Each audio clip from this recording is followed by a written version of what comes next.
Bismillah. Assalamualaikum warahmatullahi wabarakatuh. Innal hamdalillah nahmaduhu wa nasta'inuhu wa nastaghfiruh wa na'udzu billahi min shururi anfusina wa min sayyiati a'malina. May yahdihillahu fala mudilla lahu wa may yudlil fala hadiya lahu. Asyhadu an la ilaha illallah wahdahu la syarika lahu wa asyhadu anna Muhammadan 'abduhu wa rasuluh.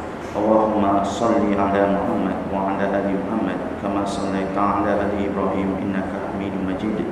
Allahumma barik ala Muhammad wa ala ali Muhammad kama barakta ala ali Ibrahim innaka Hamidum Majid. Rabbi shrah li sadri wa yassir li amri wahlul 'uqdatam min lisani yafqahu qawli. Rabbi zidna ilman warzuqna fahman. Wahai Allah, tambahkan kepada kami ilmu dan rezekikan kepada kami kefahaman-kefahaman. Allahumma faqihna fid din wa 'allimna ta'wil. Wahai Allah, faqihkan kami, berikan kami pemahaman yang mendalam dalam urusan agama kami dan ajarkan kepada kami ta'wil, yakni makna ayat-ayat di dalam Al-Quran maupun dalam As-Sunnah. Allahumma anfa'na bima 'allamtana wa 'allimna ma yanfa'una warzuqna ilman tanfa'una bih. Wahai Allah, bermanfaatkanlah apa yang telah Engkau ajarkan kepada kami, ajarkanlah kepada kami ilmu-ilmu yang bermanfaat dan jadikanlah kami bermanfaat dengannya. Amma ba'd. Alhamdulillah tuan-tuan, kita bertemu lagi tuan-tuan di pagi hari yang sejuk ni tuan-tuan. Memang satu suasana yang cukup sesuai untuk tidur. Tapi Allah Ta'ala beri kita juga rezeki, kekuatan untuk sama-sama hadir ke rumah ni tuan-tuan, solat subuh berjamaah. Alhamdulillah. Mudah-mudahan kita istiqamah tuan-tuan dengan amalan ini. Lepas tu kita duduk dalam majlis ilmu untuk perkongsian sedikit maklumat tuan-tuan. Mudah-mudahan ada banyak kebaikan. Tuan-tuan yang saya muliakan, tajuk yang saya akan bawa pada hari ini tuan-tuan, tajuk agak istimewa sikit tuan-tuan. Tajuknya hasil daripada kajian yang saya buat untuk beberapa lama. Saya satukan dalam satu kuliah. Sebenarnya boleh buat kuliah khas ni, tapi yang kat sini special sikit sebab ada slot tetap. Saya tajuk kuliah ni adalah bukti saintifik mengapa Hawa alaihissalam dijadikan daripada rusuk Adam alaihissalam. Bukti saintifik mengapa Hawa alaihissalam dijadikan daripada rusuk Adam alaihissalam. InsyaAllah kita akan kupas tajuk ni, ambil masa sikit. Tuan-tuan yang saya muliakan, sebelum saya bincang tentang tajuk ni, saya nak beritahu dengan tuan-tuan sedikit perjalanan apa yang berlaku pada diri saya waktu saya mendalami agama ini. Waktu saya mendalami agama ini, saya dikejutkan dengan satu fakta yang sebelum ni saya langsung tak tahu. Saya dikejutkan dengan satu fakta yang sebelum ni saya langsung tak tahu. Bila saya belajar agama ini, bila saya dengar daripada ahli-ahli ilmu, daripada para ulama, saya dengar satu kenyataan daripada mereka. Mereka mengatakan bahawa wahyu ini turun dalam dua bentuk. Wahyu turun dalam dua bentuk. Pertama, kita semua tahu dalam bentuk Al-Quran. Yang ini kita tak terkejut dengar. Wahyu itu turun dalam bentuk Al-Quran. Tapi bila masuk part kedua tu yang saya terkejut. Dia kata wahyu turun dalam bentuk sunnah. Yang ini saya tak pernah dengar. Wahyu turun dalam bentuk sunnah. Saya kata setahu saya wahyu turun dalam bentuk Al-Quran, saya yakin itu kalam Allah. Tapi kalau dia kata wahyu turun dalam bentuk sunnah, saya tak pernah dengar benda ni. Daripada kecil saya tak pernah dengar. Lepas tu bila saya fikir, kalau betul wahyu turun dalam bentuk sunnah, maksudnya hadis-hadis Nabi SAW ini satu benda yang tak boleh dianggap remeh. Saya fikir gitu. Kalau betul, maka hadis Nabi SAW satu benda yang tidak boleh dianggap remeh. Sebab kalau betul dia wahyu, itu pasti tepat. Itu pasti tepat. Dan kualiti perkataan-perkataan dalam hadis tu, saya kata kalau betul ini wahyu, itu bukan satu benda yang kita boleh pandang enteng tuan-tuan. Macam mana Al-Quran, setiap perkataan tu kita boleh kaji sedalam-dalamnya. Kenapa Allah Ta'ala pilih perkataan ni? Kenapa bukan perkataan lain? Kita boleh kaji tuan-tuan. Contohnya, faham saya, dalam Al-Quran ni memang disusun dengan begitu rapi. Allah Ta'ala susun begitu rapi. Contohnya, ada ayat Allah Ta'ala guna perkataan insan, ada ayat Allah Ta'ala pilih perkataan an-nas, ada ayat Allah Ta'ala pilih perkataan al-bashar. Semuanya terjemahannya semuanya manusia. Tapi ulama boleh kaji secara detail, kenapa ayat ni guna insan, kenapa ayat ni guna an-nas, kenapa ayat ni guna bashar. Itu semua lain-lain. Kalau tuan-tuan lihat dalam perkataan Al-Quran, Allah Ta'ala bila gunakan perkataan isteri, Allah Ta'ala ada guna, kadang-kadang Allah Ta'ala guna perkataan zauj. Zauj pun isteri juga, pasangan. Ada kadang-kadang Allah Ta'ala guna perkataan imra'ah. Imra'ah pun isteri pasangan juga. Itu terjemahannya sama, tapi kita boleh kaji secara mendalam kenapa berbeza gitu. Dan dia pasti jumpa dia punya hikmah dia. Memang dia betul-betul spesifik. Memang kita kata precise ataupun jitu, tepat. Tak mungkin ada kesalahan. Kenapa perkataan itu dipilih? Jadi saya fikir kalau macam gitu, kalau ulama mengatakan, ahli-ahli ilmu mengatakan hadis pun wahyu, maksudnya saya kata teks hadis pun kita boleh kaji macam itu juga. Tapi saya kata dari mana ulama boleh sebut macam ini? Apa dalil? Setiap dalam agama kita ni yang cantik dia tuan, mesti ada dalil. Tak boleh cakap pakai akal. Mesti ada dalil. Saya kata kenapa ulama boleh kata macam itu? Mana hadisnya? Mana ayat Quran yang mengesahkan hadis sunnah Nabi ni wahyu? Saya fikir gitu. Mesti ada dalil. Tapi waktu tu saya cuba tanya dengan para ilmuwan ni, ulama, apa dalil kamu katakan sunnah ni adalah wahyu? Jadi dia kata dalil yang pertama dalam surah An-Najm. Dalil yang pertama dia kata dalam surah An-Najm, ayat surah yang ke-53 kan. Tuan-tuan boleh tengok sini ayat dia. Ayat awal tuan-tuan, ayat ketiga dengan ayat keempat. Disebut dalam tu tuan-tuan, wama yantiqu 'anil hawa, wama yantiqu 'anil hawa. Maksudnya, dan tidaklah yang diucapkannya itu menurut kemahuan hawa nafsunya. Ini cerita tentang Nabi SAW. Dia kata wama yantiqu 'anil hawa, dan tidaklah yang diucapkannya itu mengikut hawa nafsunya. In huwa illa wahyu yuha. Itu semuanya adalah tidak lain hanyalah wahyu yang diwahyukan kepadanya. Itu perkataannya. Tidaklah dia itu mengatakan mengikut hawa nafsunya, in huwa illa wahyu yuha. Jadi saya kata kalau saya baca ayat ni, saya faham ini cerita tentang Quran. Saya kata ini saya faham cerita tentang Quran. Wa ma yantiqu 'anil hawa in huwa illa wahyu yuha. Tetapi itu semua adalah wahyu yang diturunkan kepadanya. Jadi kita faham tidaklah Nabi berbicara apa saja tentang Quran ini menurut hawa nafsunya, tetapi ini semua adalah wahyu yang diwahyukan kepadanya. Saya faham ayat ni macam ini. Tapi ulama kata, kamu cuba lihat ayat nombor 4 tu, dia kata. Awak tengok ayat nombor 4 tu, dia kata, cuba tengok dekat perkataan situ, Allah Ta'ala menggunakan perkataan huwa. Dia kata huwa. Dia kata huwa ni, dia kata huwa ni menunjukkan dia, menunjukkan diri seseorang. In huwa illa wahyu yuha. Tapi Allah Ta'ala kata, tetapi dia ini adalah wahyu yang diwahyukan kepada kamu. Dia kata bila ulama mufassirin, antaranya Imam Ibn Katsir, bila dia baca ayat ni tuan-tuan, dia faham perkataan huwa, dia bukan merujuk pada kata-kata saja. Dia kata merujuk pada keseluruhan Nabi Muhammad SAW. Keseluruhannya. Maka dikatakan Nabi Muhammad SAW ni semuanya itu perkataannya pun wahyu, perbuatannya pun semuanya wahyu.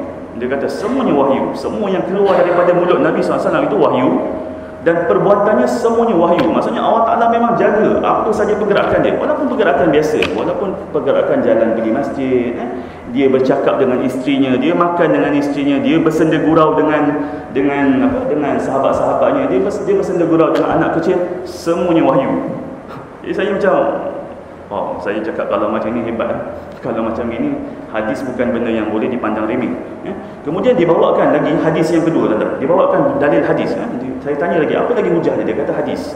Dia kata hadis ni datang daripada Imam Abu Daud dan Imam Ahmad, dan Al-Hafiz Ibn Hajar, seorang ulama hadis. Dia mengatakan hadis ini sekurang-kurangnya tarafnya hasan. Tapi dia kata boleh saling menguatkan, dia boleh naik ke tingkat sahih. Dia kata hadis ni. Diceritakan ada seorang sahabat namanya Abdullah bin Amr radhiyallahu anhu. Dia kata dia ni antara sahabat yang pandai menulis. Waktu zaman Nabi SAW tu ada ramai sahabat juga yang tak pandai menulis, tak pandai baca. Tapi ini salah seorang sahabat yang pandai menulis. Jadi dia kata Abdullah bin Amr bercerita, dia kata pada awalnya dia kata saya ni menulis segala apa yang keluar daripada mulut Nabi. Saya tulis semua. Saya tulis segala apa yang keluar daripada mulut Nabi SAW. Segala yang saya dengar saya tulis. Dan sebab saya tahu nilai dia ni hebat, dia kata saya ingin menghafalnya. Tuan bayangkan macam gini. Maksudnya kalau ada orang cakap penulisan hadis ni bermula selepas Nabi wafat, tak betul tuan-tuan. Waktu Nabi hidup lagi, sahabat dah mula menulis, merekod. Ini yang kita faham. Sebab tu kita faham ini luar biasa. Sahabat dah mula menulis dah waktu tu. Apa saja perkataan yang keluar daripada mulut Nabi ni, termasuk Abdullah bin Amr. Dia ikut pergi mana-mana. Dia ikut je Nabi pergi pasar ke, pergi jumpa kawan dia ikut, dia tulis. Perkataannya apa yang keluar, apa yang dilihat, semua dia tulis. Jadi bila dia tulis semua apa yang keluar daripada mulut Nabi, apa yang dia lihat, dia tulis. Dan dia nak hafal. Macam mana dia nak hafal Quran, dia nak hafal juga hadis. Ini sahabat dia dah faham tuan-tuan. Dia dah faham bahawa ini semua wahyu. Kita hari ni kita tak faham. Kalau kita tak faham, kita ingatkan hadis ni benda yang berbeza. Sahabat dia dah faham dah ini semua wahyu. Maka dia cakap, aku dah salin semua dan aku nak mula hafal. Jadi waktu tu bila orang-orang Quraisy lihat Abdullah bin Amr ni pergi mana-mana bawa pen dengan bawa dia punya itulah, tak tahulah kulit ke ataupun daun ke apa dia tulis apa kan. Jadi Quraisy macam ketawakan dia. Orang Quraisy ketawakan dia. Dia kata, kamu ni tulis semua yang keluar pada mulut lelaki ni. Kamu tulis semua yang keluar daripada mulut lelaki ni. Kamu tak tahu ke dia ni manusia biasa? Dia ni manusia macam kita. Kamu tak tahu ke dia ni manusia macam kita? Kadang-kadang dia marah, kadang-kadang dia dalam keadaan tenang. Kamu tak tahu ke orang kalau dalam keadaan marah kan boleh keluar perkataan-perkataan merapu dalam mulut dia? Kan kita marah, perkataan pelik-pelik je keluar kan. Kadang-kadang benda yang kita tak maksud tu kita boleh sebut. Kan? Biasalah dia kata kan, kita emosi. Kamu tak tahu ke dia ni manusia biasa? Macam-macam perkataan boleh keluar daripada mulut dia kalau kata dia marah. Kalau kata kamu tulis dalam keadaan majlis macam ini, mungkinlah, logik lah kan. Ini kamu tulis semua benda, kamu pergi mana-mana semua kamu tulis. Manusia boleh buat kesalahan. Dia kata, takkan kamu tulis semua benda. Jadi bila Abdullah bin Amr radhiyallahu anhu dengar ni, dia fikir-fikir, macam betul juga. Aku ni pergi tulis semua.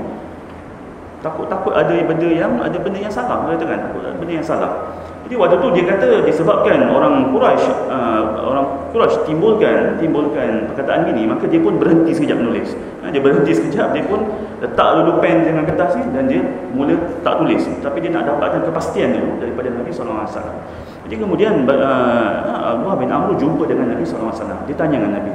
Dia tanya dengan Nabi tentang peristiwa tu. Dia kata, orang Quraisy datang dekat aku, dia sebut gini. Dia kata, kamu tulis semua benda daripada mulut Nabi SAW. Dia kata, kamu tak tahu ke Rasulullah ni manusia biasa, yang mana dia kadang-kadang dalam keadaan reda, dalam keadaan tenang, dan dia dalam keadaan tertentu dia akan jadi emosi. Dia kata, kamu tulis semua benda tak masuk akal. Dia kata, orang akan buat kesalahan. Mendengar hal itu tuan-tuan, Nabi SAW memberikan satu approve. Ini yang luar biasa, yang jarang-jarang kita dengar. Nabi SAW ambil jari tunjuk dia kan, dan tunjuk pada mulut dia. Dia kata apa tuan-tuan? Dia kata uktub, tulislah. Dia kata tulislah. Uktub, tulislah. Demi zat yang jiwaku berada di tangannya. Demi zat yang jiwaku berada di tangannya. Maksudnya Nabi SAW bersumpah pada Allah. Bersumpah dengan Allah. Dia kata demi zat yang jiwaku berada di tangannya, tidak ada yang akan keluar daripada mulut ini kecuali kebenaran. Ini proof yang luar biasa tuan-tuan. Uktub, tulis apa saja yang keluar daripada mulut aku, dalam keadaan apa saja, dalam keadaan aku marah, dalam keadaan aku ketawa, dalam keadaan aku bergurau, tulis semua. Tidak akan keluar sesuatu daripada mulut aku ni melainkan kebenaran. Subhanallah. Saya bila baca hadis ni, saya kata ini satu approval yang paling besar, yang mana Nabi SAW dah bagi approve segala yang ada dalam hadis itu memang wahyu. Ini yang kita ramai tak faham kan. Kalau kita faham benda ni, luar biasa. Kita tak akan pandang enteng pada hadis. Tapi kena check hadis sahih kan. Dia kat situ tu. Kalau kata benda tu tak sahih, kadang-kadang dia jadi masalah. Dia check dulu hadis sahih. Kalau betul sahih, tuan-tuan boleh pandang tinggi. Sampai-sampai ulama mengatakan dalil Al-Quran dengan dalil hadis. Ini dari segi pendalilan tuan-tuan. Dalil Al-Quran dan dalil hadis ini sama kuat. Hadis yang sahih tuan-tuan. Dalil Al-Quran dan dalil hadis sama kuat. Saya dah pastikan perkataan ni. Saya tanya balik 2-3 kali dengan para ulama, para ilmuwan. Saya kata betul ke pernyataan ni? Dia kata betul. Dalil Al-Quran dan dalil hadis itu dari segi pendalilan sama kuat. Hadis daripada hadis yang sahih sama kuat. Tapi dari segi adab, dia kata dari segi adab kita dengan Allah SWT, kita akan naikkan sikit Al-Quran. Dari segi adab, macam mana tuan-tuan? Arahan ibu dengan arahan ayah sama kuat. Dua-dua kena buat. Kalau tak buat, dua-dua berdosa. Sama. Tapi dari segi dari segi adab kita kan, sebab Nabi SAW suruh angkat ibu ni tinggi sikit, tinggi sikit, itu je, dia macam itu. Jadi dalil Al-Quran dan dalil hadis yang sahih sama kuat, cumanya adab kita dengan Allah SWT, kita angkat Al-Quran tu tinggi sikit sebab Al-Quran ni kalamullah. Itu je. Tapi dari segi pendalilan dia sama kuat. Jadi bila saya faham gini, saya kata kalau macam itu, saya kata hadis ni kita boleh kaji setiap teks dia. Kalau hadis ni betul-betul sahih, kita test setiap teks ni, kita boleh tengok betul-betul apa yang dia mahukan. Jadi semenjak tu tuan-tuan, saya kalau jumpa hadis ni, memang kita jadi seronok. Dan saya akan betul-betul pandang serius. Kalau orang ada ceritakan hadis apa tu, saya kata mana teks Arabnya. Kita akan gitu. Kita takkan tengok bahasa Melayu dulu. Mana teks Arabnya? Sebab kita risau bila bahasa Melayu dia terjemah jadi lain. Walaupun kita ni bukan pandai bahasa Arab sangat, tapi kita pun itulah, sebab kita nak rasa benda ni luar biasa. Macam kita baca Al-Quran, bila ada orang terjemahkan ayat, kita kata mana yang original ayat dia, saya tengok betul ke.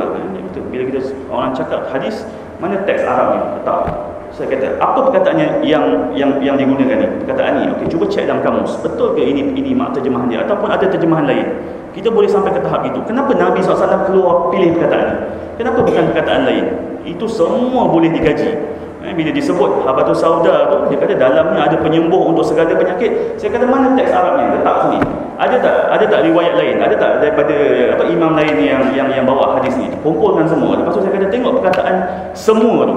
Dalamnya ada penyembuh semua penyakit. Saya tengok perkataan semua tu. Dia gunakan perkataan apa bahasa Arabnya? Dia gunakan perkataan apa? Tengok. Cuba cek sama ke tak sama. Buka kamus. Apa terjemahan semua ni? Ada tak terjemahan lain? Tuan-tuan, dengan cara itu muncul macam-macam hikmah. Yang ni yang hasil-hasil hikmah ni saya duk kongsi-kongsi dengan tuan-tuan. Itu macam tu tuan-tuan. Disebabkan itu kita pandang hadis ni luar biasa. Itu dia punya sejarahnya. Jadi tuan-tuan, bila saya baca hadis-hadis Nabi SAW ni, ada satu hadis yang menarik, yang mana hadis yang menceritakan wanita ni dicipta daripada tulang rusuk. Ada satu hadis yang menarik cerita tentang wanita ni dicipta daripada tulang rusuk. Pertama, riwayat ini datang dalam riwayat ini dibawa oleh Imam Bukhari. Hadisnya semua sahih tuan-tuan. Nombor 3083 dan nombor 4787 daripada sahabat Abu Hurairah radhiyallahu anhu. Dia bercerita, Nabi SAW pada satu hari bersabda. Tuan, Abu Hurairah antara sahabat yang tak pandai menulis. Seorang sahabat yang tak pandai menulis. Dia tak pandai menulis, tapi dia punya hafalan luar biasa. Sebab tu pernah ditanya pada Abu Hurairah ni, orang pernah tanya dengan Abu Hurairah ni, siapa yang paling banyak tahu hadis berbanding kamu? Dia kata, siapa yang paling tahu banyak hadis berbanding kamu? Tuan-tuan tahu dia sebut siapa? Dia sebut tadi tu, sahabat yang menulis, Abdullah bin Amr. Dia kata Abdullah bin Amr lagi tahu banyak daripada aku. Lepas tu orang tanya, kenapa? Bukankah engkau banyak hafal? Sebab aku cuma hafal, Abdullah bin Amr tulis. Cerita dia bersambung. Dia kata Abdullah bin Amr paling banyak tahu. Sebab dia menulis, aku tak menulis, aku cuma hafal. Tapi dia hafal ada kelebihan lain lah. Bila hafalnya ada kelebihan lain. Jadi Abu Hurairah radhiyallahu anhu dia bercerita, pada satu hari Nabi SAW bersabda. Dia kata, maksudnya Nabi SAW sebut, nasihatilah para wanita. Kerana wanita diciptakan dari tulang rusuk yang bengkok.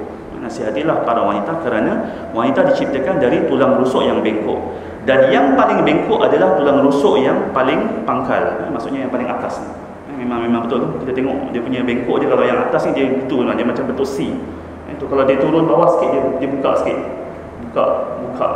Paling bengkok tu bahagian atas. Memang tepat ni. Walaupun zaman ni Nabi SAW tak pernah tengok X-ray kan. Tepatnya kenyataan ni. Yang paling bengkok tu adalah yang paling pangkalnya. Jika kamu cuba untuk meluruskannya, maka ia akan patah. Kalau cuba meluruskan, dia akan patah.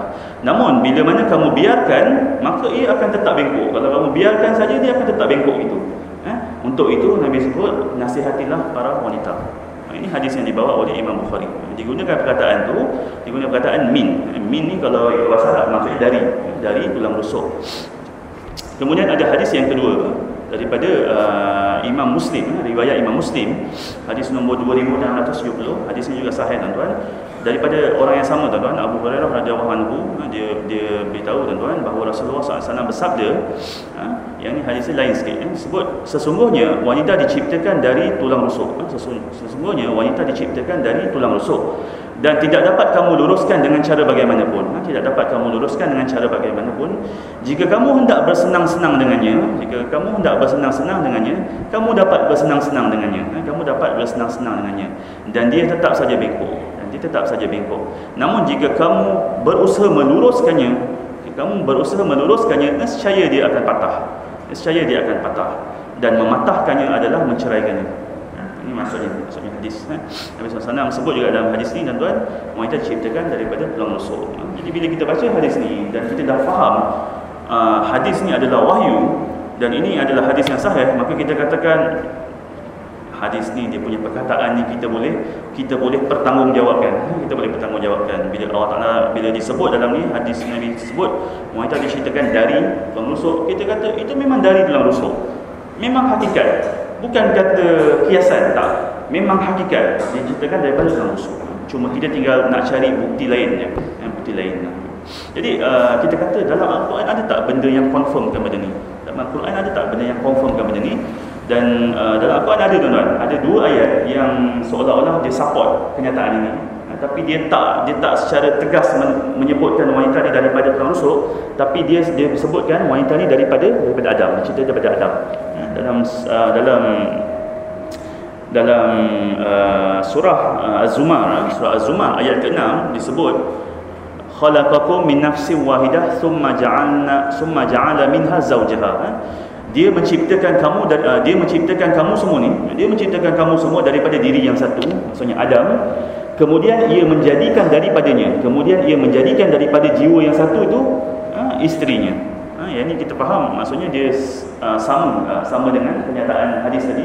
Diciptakan Hawa, pasangan Adam daripada diri Adam AS. Dan dalam surah An-Nisa ayat pertama pun disebut, ya ayuhan nas ittaqu rabbakumul ladzi khalaqakum min nafsin wahidah wa khalaqa minha zawjaha wa bassa minhuma rijalan katsiran wa nisaa. Wahai sekalian manusia, bertakwalah pada Allah yang telah menjadikan kamu daripada diri yang satu, daripada Adam AS, dan yang dijadikan daripada Adam AS satu tu pasangannya, dan kemudian mengembangbiakkan daripada keduanya lelaki dan perempuan yang ramai. Jadi ini seolah-olah dia support kenyataan yang tadi. Dan untuk pengetahuan tuan-tuan, walaupun yang ini tidak boleh dijadikan dalil, tapi kita just nak cerita je. Dalam kitab Talmud, maksudnya kitab orang Yahudi, dan kitab Bible, the New Testament Bible, dua-dua menceritakan benda yang sama. Dua-dua menceritakan bahawa Hawa ni dijadikan daripada tulang rusuk Adam. Ada cerita benda yang sama. Walaupun kita tak boleh jadikan ini hujah, tapi bila ceritanya lebih kurang sama dan tidak bertentang dengan fakta kita punya agama, kita boleh cerita. Nabi SAW benarkan untuk cerita, just untuk cerita je. Tapi kita tak boleh jadikan dia sebagai hujah. Tapi sama, kita pun sebut gini, Nabi SAW pun sebut gini. Dalam kitab dia orang punya kitab Talmud pun sama. Walaupun kita tahu kitab Talmud dia dah diubah suai, cuma kita tak tahu ayat tu dah diubah suai ataupun belum lah. Dalam Bible pun kita yakin memang dah diubah suai, cuma dia ada cerita yang lebih kurang sama. Jadi tuan-tuan, bila kita faham tentang ini, maka kita yakin bahawa memang benar wanita tu dijadikan daripada rusuk, daripada Hawa tu dijadikan daripada rusuk Adam. Cuma tinggal kita fikir hikmah. Kenapa jadi macam tu?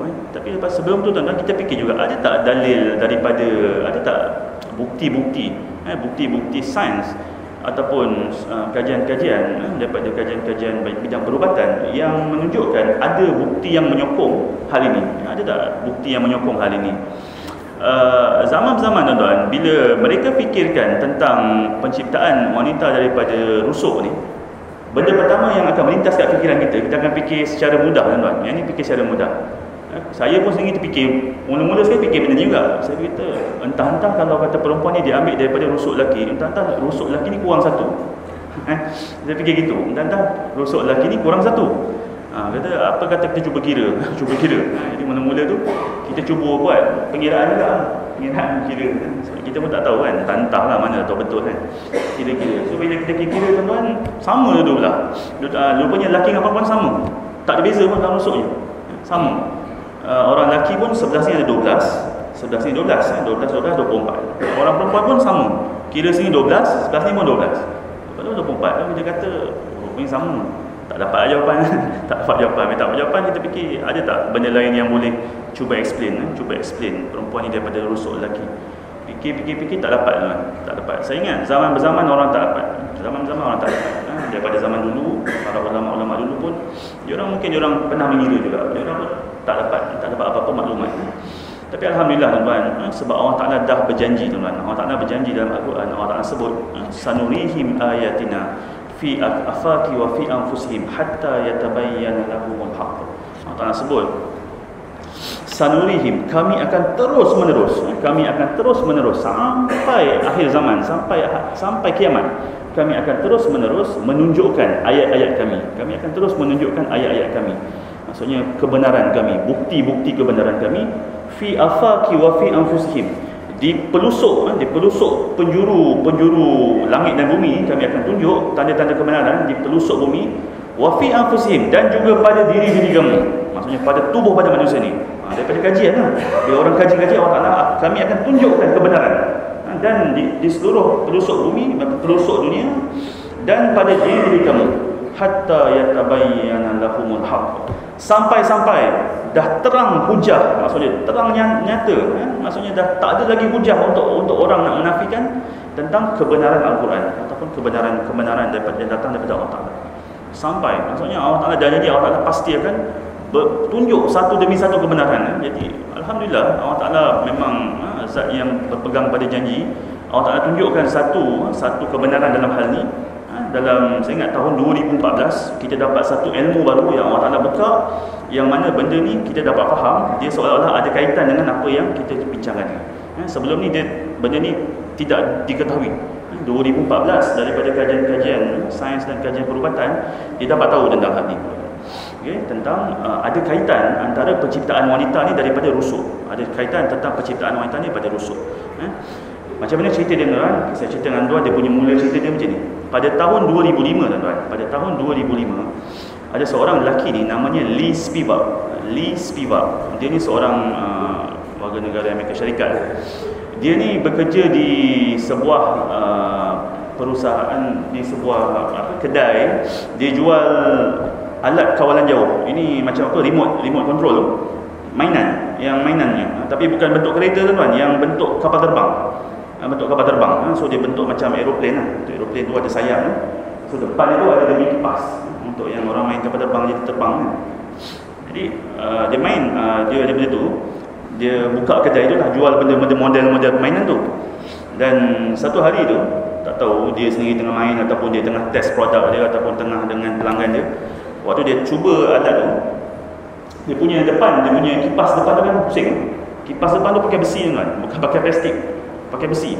Dia pakai macam laju. Ini untuk yang mungkin jenis yang mahal kan, jenis murah pakai plastik kan.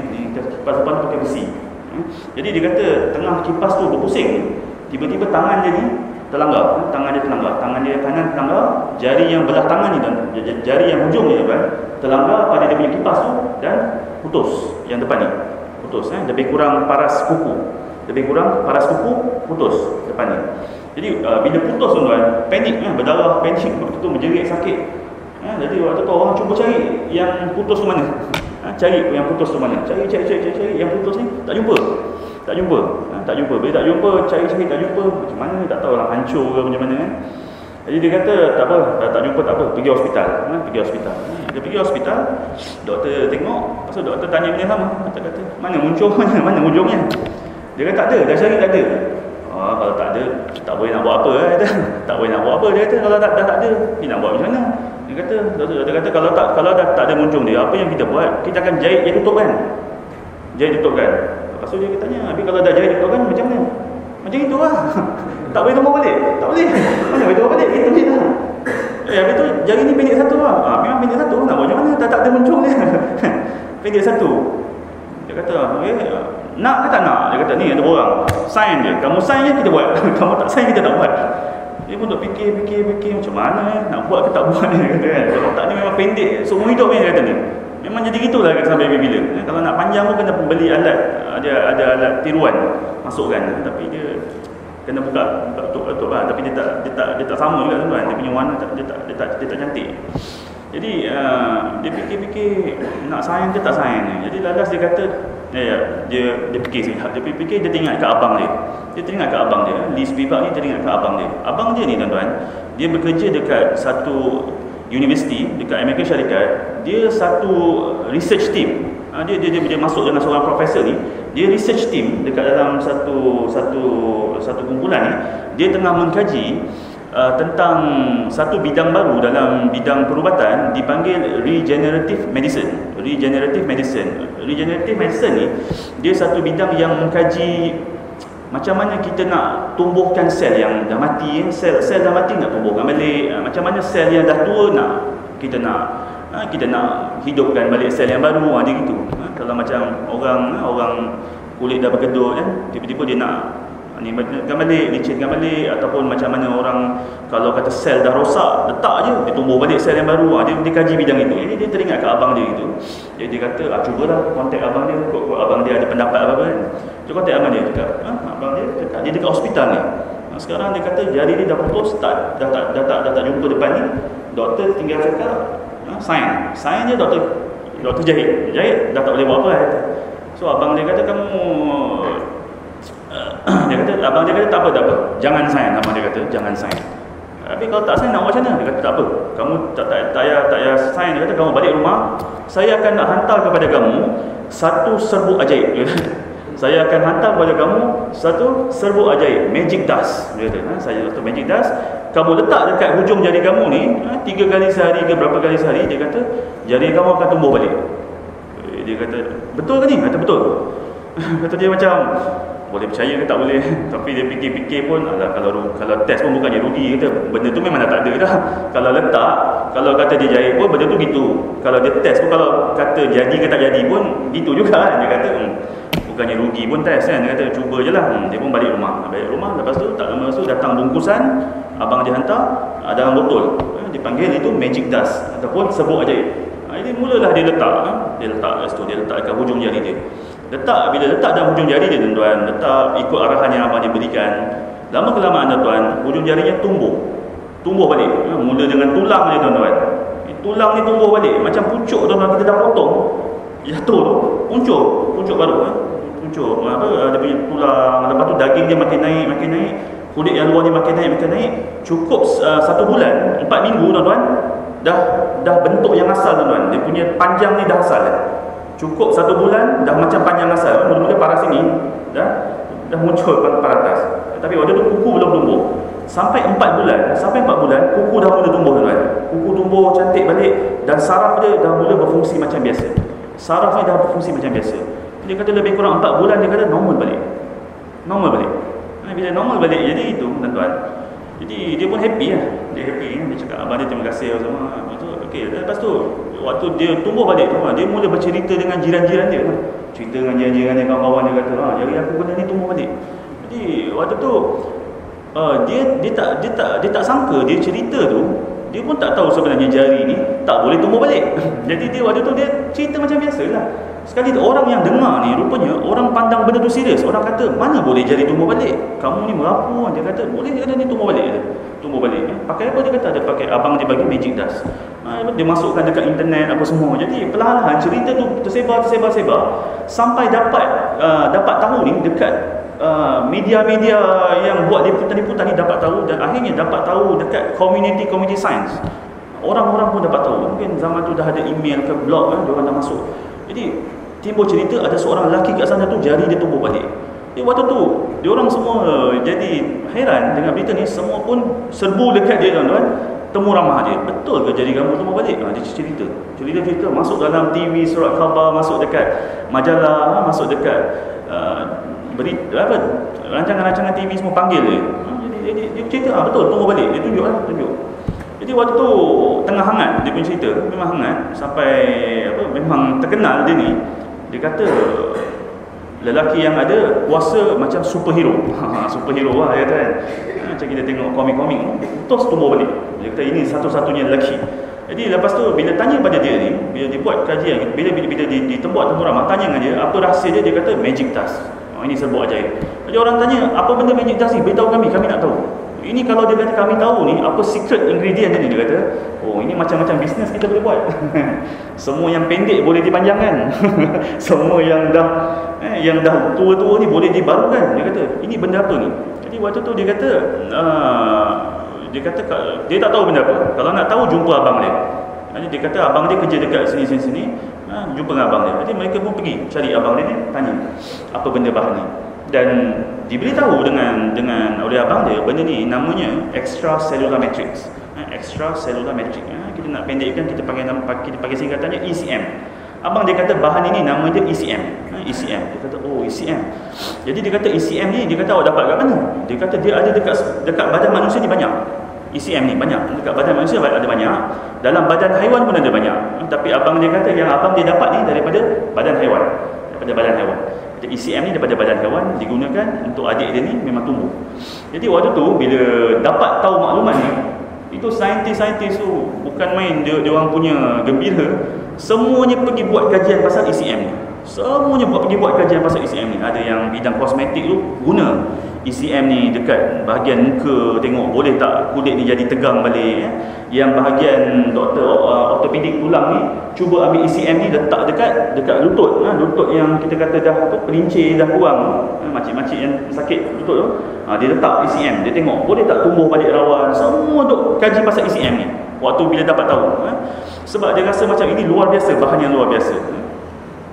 Jadi akhirnya waktu tu tuan-tuan, ada sekumpulan pengkaji yang diorang ni memang kaji bahagian rusuk manusia. Dia memang pengkaji bahagian rusuk manusia. Dia punya bidang bahagian rusuk manusia. Jadi bila dia lihat, dia kata, ada member tu, dia beritahu ECM ni, dia kata boleh hidupkan sel, boleh hidupkan sel yang dah mati ataupun sel yang dah hilang, dia boleh hidupkan balik. Jadi lepas tu dia kata, ECM, dia kata ECM ni banyak dekat kita punya tulang rusuk. Dia kata ECM ni banyak dekat tulang rusuk kita.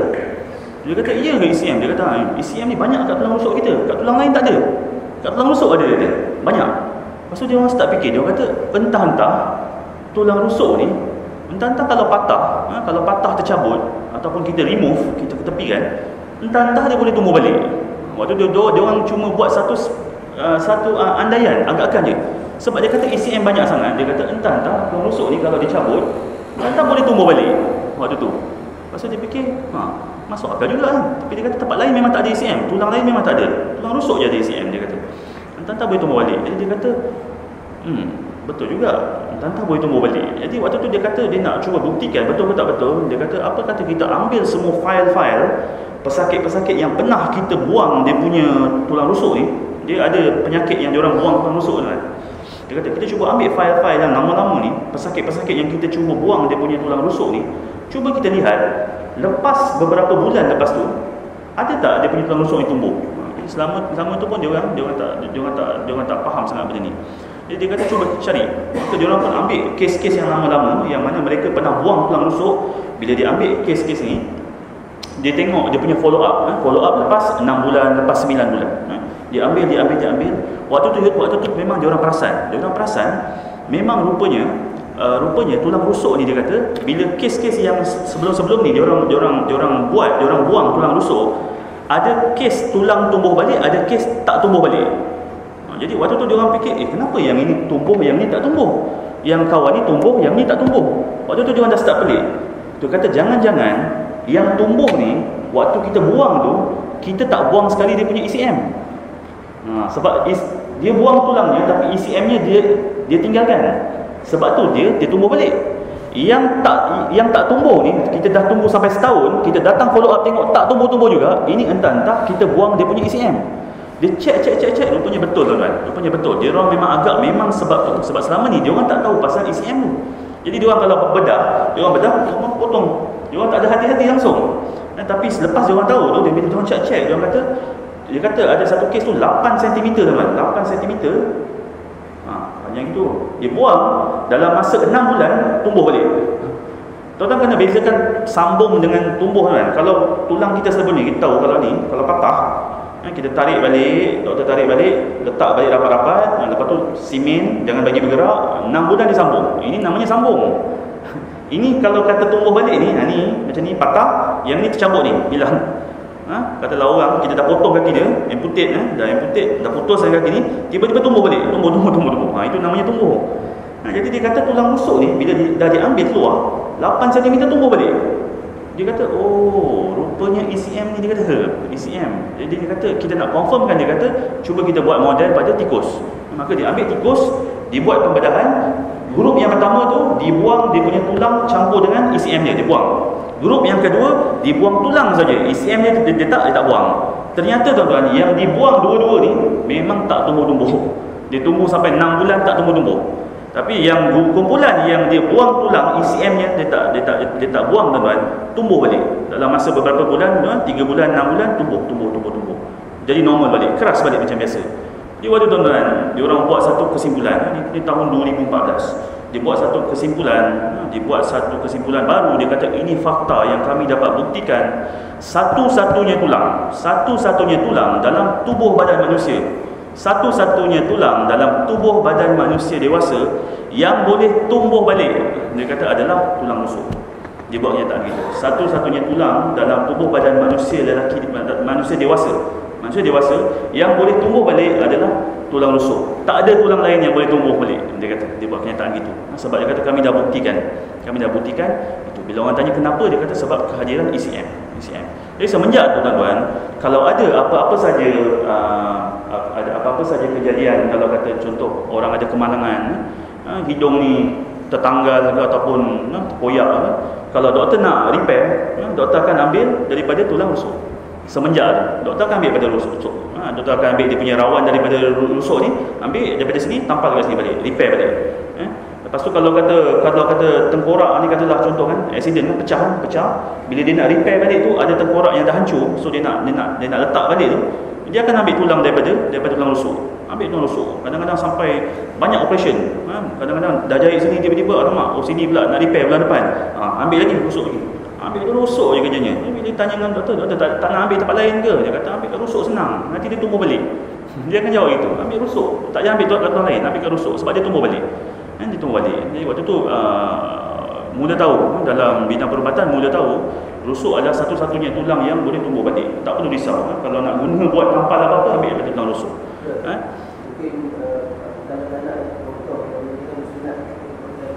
Kanak-kanak botol. Itulah. Tapi itulah sebab kat Malaysia dia benda ni dia kurang lah, pengetahuannya kurang. Jadi itulah. Tapi tengok juga sebab budak tu pun dah besar kot, umur kan. Berapa tahun? Tak tahu berapa tahun anak-anak tu. Tapi dia orang kata kalau budak, kalau umur 2 bulan, mereka pernah kata kalau 2 bulan tak silap ni, 2 bulan dia kata kalau kata terpotong, saya ingat 2 bulan kalau saya tak salah. Kalau terpotong dia punya jari, dia kata walaupun kita tak letak apa-apa, dia boleh tumbuh balik. Sebab budak-budak dia lain. Suatu saya sebut tadi, satu-satunya tulang dalam lelaki dewasa. Sebab dikatakan gitulah, kata gitu. Mungkin dia orang kena gaji lah tu, boleh tumbuh balik. Jadi itu. Jadi itu cerita dia. Jadi akhirnya bila kita lihat kenyataan ini dan kita gabungkan dengan kita punya pengetahuan dalam bidang agama kita nampak satu hikmah. Kenapa Allah Ta'ala jadikan Hawa AS daripada rusuk Adam. Bila kita fikir, subhanallah, kita kata memang betul-betul Rob yang cipta Adam AS tu, dia benar-benar tahu tentang susuk tubuh tu, apa yang dia cipta. Dan dia tahu kalau dia ambil tulang lain, tulang tu takkan tumbuh.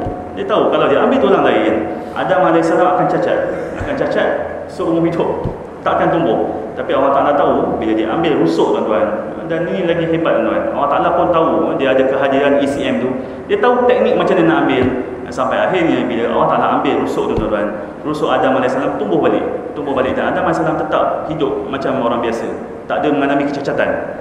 Kita subhanallah, kita kata kita dah akhir zaman baru tahu kenyataan ni. Allah Ta'ala waktu cipta Adam AS, Allah Ta'ala dah tahu dah, dia ambil tulang rusuk, dia tak ambil tulang lain, dia ambil tulang rusuk. Sebab tulang rusuk satu-satunya tulang yang boleh tumbuh balik komplit, dan dia akan mengeras macam biasa, tak ada masalah langsung.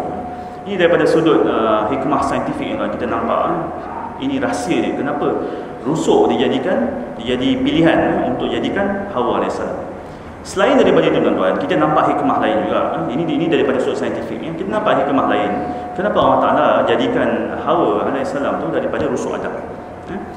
Tuan-tuan, setiap ciptaan Allah Ta'ala ni, dia akan bawa sifat benda dia yang dijadikan. Macam contoh tuan-tuan lihat, kalau Allah Ta'ala jadikan jin, syaitan ni daripada api, dia akan bawa sifat api. Dia akan bawa, dia punya sifat tu dia akan bawa. Sifat tu dia akan bawa. Syaitan jadikan daripada api, tuan-tuan lihat, semuanya yang tentang api ni ada pada syaitan. Panasnya, membaranya, bakar, semuanya ada pada syaitan. Dia berdendamnya, semua adalah sifat-sifat api. Bila Allah Ta'ala jadikan malaikat daripada cahaya, dia sifat-sifat cahaya tu dibawa. Sifat-sifat cahaya ni antaranya tak boleh dinampak mata.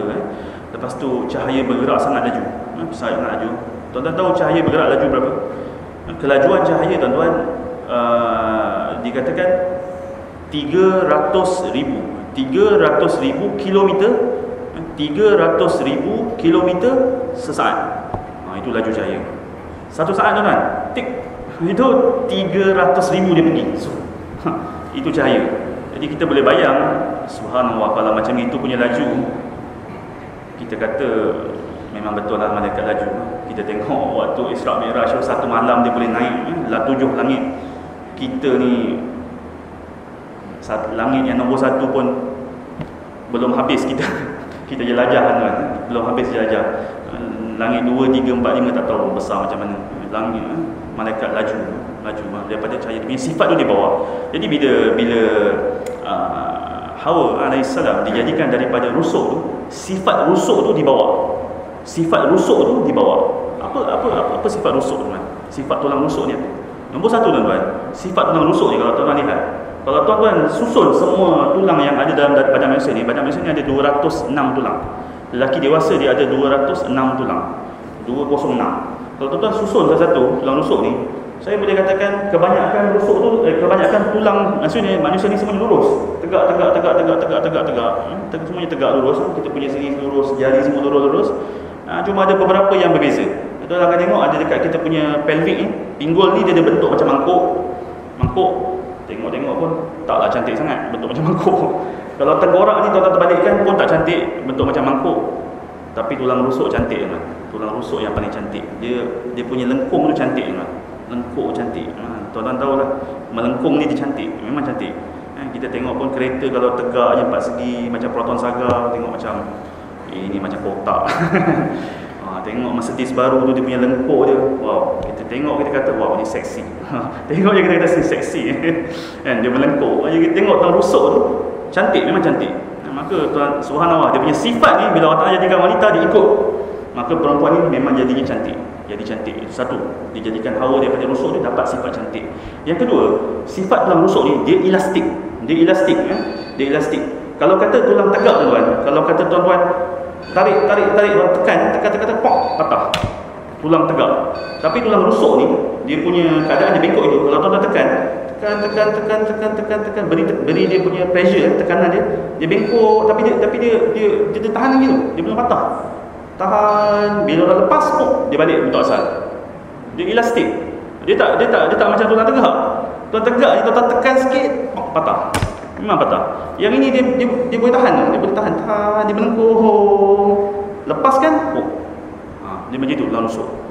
Jadi sifat ni dibawa kepada orang perempuan. Orang perempuan ni dia luar biasa. Dia kalau dia kena satu tekanan tu, dia boleh tahan mana?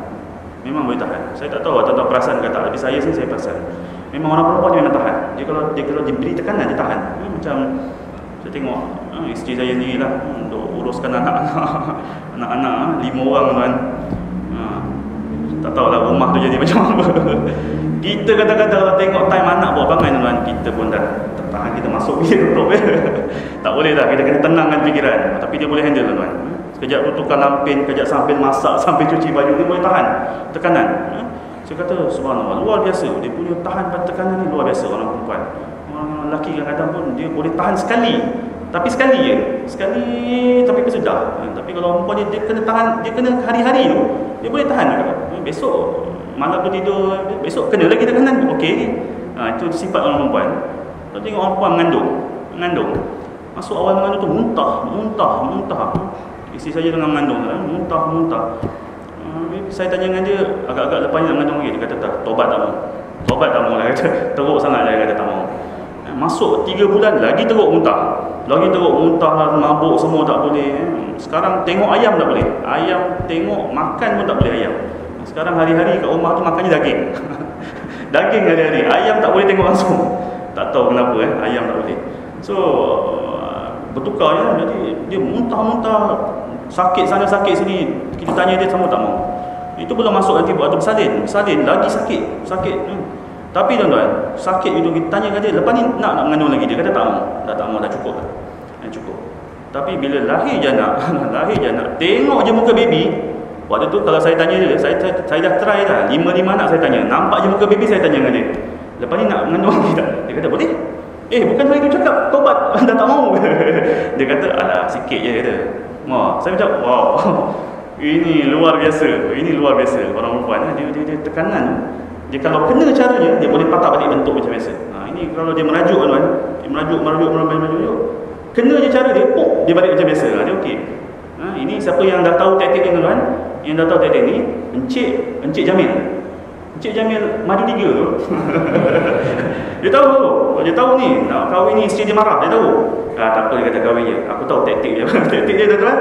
Dia dah kahwin tu, lepas tu dia tak balik rumah berapa hari? 3 hari tak balik rumah. Lepas tu balik rumah tu balut. Balut tu macam accident. Tiba-tiba rumah je, isteri dia tengok, isteri dia kesian terus okey. Cakap ini hebat. Padahal dia tahu tadi tu isteri dia kena marah.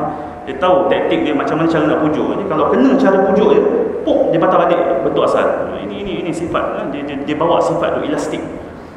Selain daripada tu tuan-tuan, satu lagi sifat yang mana yang ini yang kadang-kadang banyak dibicarakan oleh hadis ni, dan disebabkan dia bengkok tu tuan-tuan, dia ada efek pada dia punya pemikiran dia ada efek dari segi pemikiran. Sebab dia bawa sifat bengkok tu, dia ada efek pada pemikiran dia. Bukan kata pemikiran dia ni bengkok tu maksudnya dia pasti salah, bukan juga. Bukan maksudnya bengkok tu pasti salah, bukan maksud bengkok tu tak pandai. Yang ini lagi jauh. Kita pun sendiri faham tuan-tuan. Kita tengok anak kita lelaki dengan perempuan, kita pun tahu yang mana lagi pandai. Kita tengok anak dekat universiti, kita tengok orang perempuan lagi banyak. Dekat sekolah orang perempuan lagi perform. Kita tahu. Bukan maksud dia gitu. Jadi apa maksud dikatakan orang perempuan ni dia ada kebengkokan pada dia punya fikiran dia? Maksudnya tuan-tuan, mungkin ini salah satu maksud lah, mungkin banyak maksud lain. Maksud dia, orang perempuan ni dia punya fikiran ni dia mudah dipengaruhi oleh emosi dia. Itu je maksud dia. Bukan tak pandai, bukan mesti salah, tak. Dia mudah dipengaruhi emosi. Kalau nak kata dipengaruhi emosi ni, orang lelaki pun dipengaruhi emosi juga sebenarnya. Cuma orang perempuan lebih kerap. Itu je. Orang lelaki pun dipengaruhi emosi. Saya bagi contoh tuan-tuan. Katalah seorang ustaz, dia ajar hari-hari dekat masjid, kat surau. Dia ajar anak-anak dia kata kita ni kena bersabar. Dia bawa dalil Quran lagi tuan-tuan. Dia bawa dalil Quran, dalil hadis, sabar. Nabi SAW seorang penyabar. Kena tekan macam mana pun Nabi sabar. Jadi kita kena sabar, kita kena maafkan orang. Anak dia pun baik ya. Satu hari dia bawa kereta tuan. Bawa kereta, anak dia duduk sebelah. Bawa kereta, tiba-tiba satu motor datang, langgar dia punya side mirror. Dia. Dia berhenti, dia turun. Lepas tu tiba-tiba dia kata, kenapa awak langgar saya punya side mirror? Kenapa awak langgar side mirror? Kata, ganti balik ni kena bayar ganti balik. Tiba-tiba orang motor kata, saya tak nak ganti. Kenapa tak ganti? Dia kata, bukan saya yang langgar. Dia kata, awak yang mengipik ke sana. Mana ada saya mengipik? Saya duduk tegak sini. Awak yang datang. Orang ni tukar cerita lah. Dia tukar cerita. Dia kata bukan saya yang langgar. Dia kata awak yang menghimpit ke sini, awak langgar saya. Dia kata tak, awak yang langgar, awak kena bayar. Dia tak mau bergaduh dah. Yang ni tadi ustaz ni pun dah bertegang berat. dah nak angkat penumbuk ni. So anak dia keluar, ya ayah hajar sabar. Maafkan manusia kan. Kereta kita bukan kereta mahal ya. Ni kereta kancil je. Side mirror ni bila dapat kedai potong murah je. Jangan ya, sabar ya. Kau apa tahu masuk kereta. Kau tahu masuk kereta. Anak dia pun masuk kereta. Sekejap lagi anak tengok orang-orang makin kerumun, dah semua angkat handphone. Ya. Sekejap lagi masuk YouTube kan. Ni ustaz tumbuk orang ni. Sekejap lagi viral ni lah. Tak kisahlah apa nak jadi. Waktu tu dia dah tak betul dia punya padahal kalau orang manusia dia ada malu kan, malu segan. Ini dah tak betul lah, dah haywayat dah. Ini sebab emosi dah waktu tu dah lantak lah nak jadi apa, yang penting ganti aku punya set mirror. Jadi ini yang berlaku bila orang dah tak boleh nak kawal, tak boleh kawal. Jadi tuan-tuan, apa yang berlaku dekat orang perempuan benda sama. Dia bukannya dia tak pandai, bukannya pemikiran dia pasti salah, bukan. Dia cuma dia punya cara fikir tu dia mudah terbawa oleh emosi. Itu saja. Macam mana dia tak mudah terbawa emosi, tuan-tuan? Dalam kintaran hidup orang perempuan ni, sekurang-kurangnya ada 4 fenomena yang pasti akan berulang-ulang, yang dia akan ganggu dia punya emosi secara semula jadi. Pasti. Nombor 1, tuan-tuan, tiap-tiap bulan dia kena head. Tiap-tiap bulan dia akan kena head. Setiap kali dia kena head tu, dia pasti akan emosi dia berubah. Bila emosi dia berubah, dia punya pemikiran waktu tu pun akan terganggu. Dia punya proses buat keputusan waktu tu terganggu. Setiap bulan. Itu setiap bulan.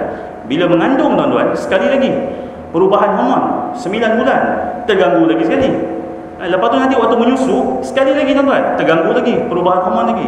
Dan akhirnya, tuan-tuan, waktu putus head menopause, terganggu lagi sekali. Jadi, tuan-tuan, hidup orang perempuan dia penuh dengan perubahan hormon. Jadi maka disebabkan itu kita kata dia selalu terganggu. Dia punya proses buat keputusan tu selalu terganggu. Kalau macam kita orang lelaki, dia terganggu, tapi terganggu dengan faktor luar. Tengah-tengah duduk diam gini, dia tak terganggu. Kita boleh fikir dengan waras. Tiba-tiba kawan kita buat hal dengan kita marah, waktu tu terganggu. Bila tuan-tuan suruh buat keputusan waktu tu, dia akan salah. Tapi orang perempuan, dia duduk diam-diam gini, teman. Kita pun dengan dia happy-happy, tak ada apa-apa, tak ada angin, tak ada ribut. Tiba-tiba dia terganggu. Tak ada sebab pun. Kita tadi pun tengah elok-elok, semalam makan semua. Tiba-tiba pagi tu dia angin. Kita kata, sebab apa? Tak tahu. Tapi sebab hormonnya berubah. Itu maksudnya orang lelaki tak ada gitu. Dia pasti ada faktor luaran yang jadikan dia berubah emosi dia. Tapi orang perempuan tak gitu. Dia tengah duduk-duduk dan dia tiba-tiba mula datang hari dia nak pergi, dia akan berubah. Bila berubah tu dia emosi, waktu tu dah dia punya pertimbangan dah mula kacau. Kacau. Waktu tu yang mana patutnya A dia akan pilih B, yang B dia pilih A. Itu je maksud dia. Dia maksud yang Nabi SAW tu bengkok. Sebab tu Nabi SAW sebut, kamu kena nasihat je kerja kita, nasihat je. Jangan cuba luruskan, takkan boleh. Dalam kita baca hadis, dia kata awak ni patutnya jangan gitu, awak ni patutnya jangan sabar. Tak payah cakap, tuan, dia takkan boleh. Dia pasti takkan boleh. Cuma kita kata dengan dia, kita kena nasihat je lah. Janganlah teruk sangat. Kalau kata emosi pun janganlah teruk sangat. Itu je kita boleh kata. Tapi kita nak suruh dia jangan emosi, dia tak boleh. Dia pasti akan jadi gitu. Pasti. Inilah hakikatnya orang wanita. Dia bawa sifat rusuk tu. Sifat rusuk tu. Jadi saya ingat cukup setakat dulu kan yang kita punya ulasan hari ini. Alhamdulillah, tuan-tuan, kita dapat habiskan, tuan-tuan. Kita dapat nampak sekarang rahsia kenapa Allah Ta'ala ciptakan wanita tu daripada rusuk. Dari sudut saintifik kita nampak ini adalah satu-satunya tulang yang boleh tumbuh balik dalam badan manusia. Tak ada tulang lain yang boleh tumbuh. Dan dari sudut hikmah, tuan-tuan, kita nampak memang Allah Ta'ala mahu ciptakan wanita ni. Dia ada sifat melengkung. Tu dari segi cantiknya, dari segi elastiknya, ketahanan dia pada tekanan. Dan bila bergabung, tuan-tuan, orang lelaki dengan sifat yang tak tahan sangat tekanan, dia tahan sekali, tapi lepas tu dia tak tahan. Tapi orang perempuan dia tahan berkali-kali. Bila digabungkan, tuan-tuan, jadi suami isteri, dia boleh saling melengkapi. Kadang-kadang suaminya jadi lembut sangat, isterinya boleh cover. Kadang suaminya keras sangat, isterinya cover. Jadi dia cantik. Ini antara hikmah Allah Ta'ala jadikan. Akhirnya, tuan-tuan, yang benar daripada Allah, yang lemah di saya, tuan-tuan, saya tutup dengan tasbih kepada Subhanakallahumma wa bihamdika, asyhadu an la ilaha illa anta, astaghfiruka wa atubu ilaik. Assalamualaikum warahmatullahi wabarakatuh.